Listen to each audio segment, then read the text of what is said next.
On the GST, we are committed to delivering that better deal that we were promised by both federal and state Labor in the lead up to the October 2007 election. My concern, though, about the lack of effort by New South Wales, whether in getting a better GST deal or getting a fair share for this state in infrastructure funding from the federal government, is that it's simply another sign of our malaise. A preference for short-termism over long-term planning and decision-making, and the injection of too much politics, I've cleaned up the language, Patricia, into every government and every public sector decision that's made in this state. These concerns have guided my colleagues and I as we've developed our own policy agenda, and I'm pleased to say they're also reflected in the way in which you've tackled your big ideas. In relation to hospitals and ending the blame game, I've been on the record for some time saying that what we need is a financing model that eradicates the capacity to cost shift.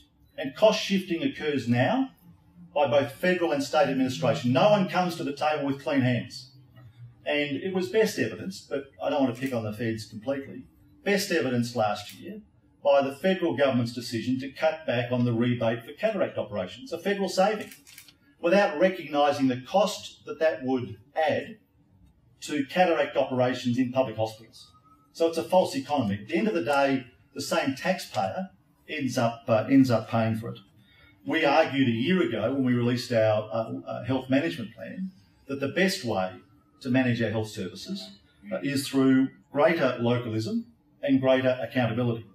So we set our sights on dismantling the bureaucratic and costly area health service structure and their replacement with smaller health districts. We actually trust people to make good decisions for themselves.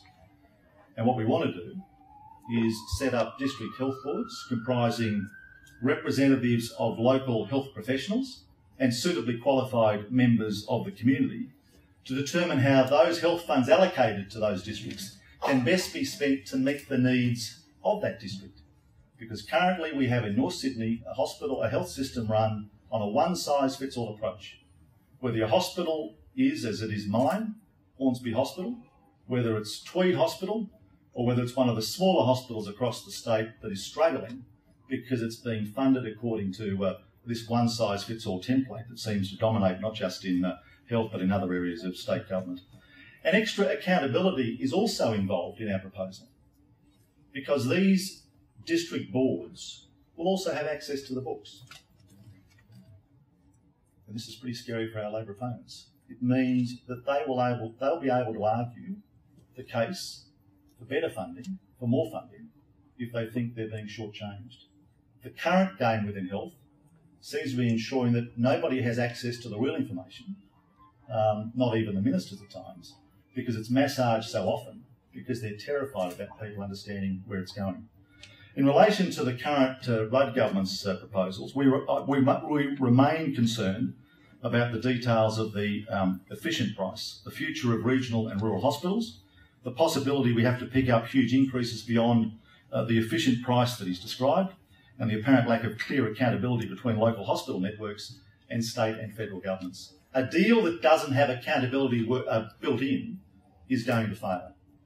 And we believe that greater localism, which involves accountability, a funding model that does away with the blame game, can deliver better health services across New South Wales, can cut through the bureaucracy and costs involved before a doctor or a nurse picks up any medical instrument or any medical device in any clinic or hospital across the state. I find myself in the situation standing before you today, along with Kevin Rudd, Tony Abbott, arguing for greater localism and a dismantling of the area health services, lined up against Christina Keneally and Carmel Tebbit, who want to maintain the existing area health services and who don't seem to believe that change is required in the way in which health services are delivered in New South Wales. Well, we do believe change is required, not just in health, but elsewhere. In terms of your big idea number 5, which is putting economic growth to the centre of government, tick. Establishing a department of business growth, well, we'll come back to that in a moment. But yes, economic growth, as I've said before, is the goal that we've set ourselves, and it's the goal that I intend to have, not just for myself as hopefully the Premier of this state, but every one of my ministers. Because as I said before, if you're the Minister for Community Services, if you're the Minister for Disabilities, it's important that you understand that without economic growth in the state, without this state moving forward and expanding, the budgets for your departments will be constricted, the budgets for your departments will be under pressure. So I want every person who sits around our cabinet table not just to understand that, but I want the bureaucracy to understand it.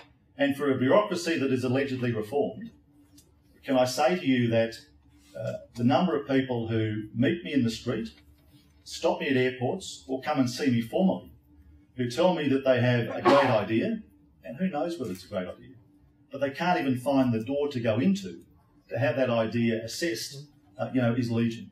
Go to Victoria. Go to Victoria in relation to major events. If you have an idea, whether it's great or whether it's lesser, there is someone to go to. It'll be assessed on a business case model, and if it stacks up, you'll not only get a tick, but chances are you get investment from the government. Because as you understand, an investment that produces a reasonable return is a good investment for anyone. Our point, though, is that we need to have more than simply a treasurer and a treasury committed to economic growth. And what we will detail in the coming months in relation to governance and our structure that we'll take into government will be about economic growth across the board. It'll be importantly about accountability that's attached to economic growth, but that will apply to the entirety of the team. I've said before that I give the New South Wales public sector to some extent a pass mark because they haven't known between premiers, between elections, precisely what the government wants of them. Well, they'll know what no Farrell Stoner government wants out of them, and that is decisions made on the basis of what is going to further the state's economic interests. Because once you make that decision, all the other interests that exist in a state like New South Wales are protected as well. Your aspiration to grow regional New South Wales is one that is easy for me. I'm talking about, the previous speaker has two members who sits outside the Newcastle Sydney Wollongong conurbation. Two members who come from west of the Divide. I lead a party that has seats in rural and regional New South Wales. I lead a coalition that has a party room in which half of its members come from those areas. No decision that I've been party to in the 15 years I've sat in Parliament, the 15 years through which I've sat through interminable party meetings, Liberal Party, then joint party meetings, has ever been able to be assessed from my perspective as a North Shore member, from a city perspective. It's always been about the state. It's always been about the consequences for the entirety of New South Wales. And so we are committed, as we said again in October 2008 in our economic framework, to ensure that the unique capacity that regional areas do have for economic growth will not only be recognised, but we will capitalise upon them. And there's a good reason why I, as a city-based member, might want to do that. If you believe the forecasts about this nation's growth, if you believe the, to some extent, frightening forecasts about the growth of this city, it makes sense then to ensure that this city, like other great world cities, is able to have development beyond its boundaries for both those people who would like to do the commute as they do into London and New York each day, but for others who want to seek opportunities outside of the cities and who, at this time in our history, with communications as they are, have the best opportunity ever to relocate themselves, whether to Glargenbone or Griffith, and engage in commerce just as much as they can, in Girraween or some other suburb across this city.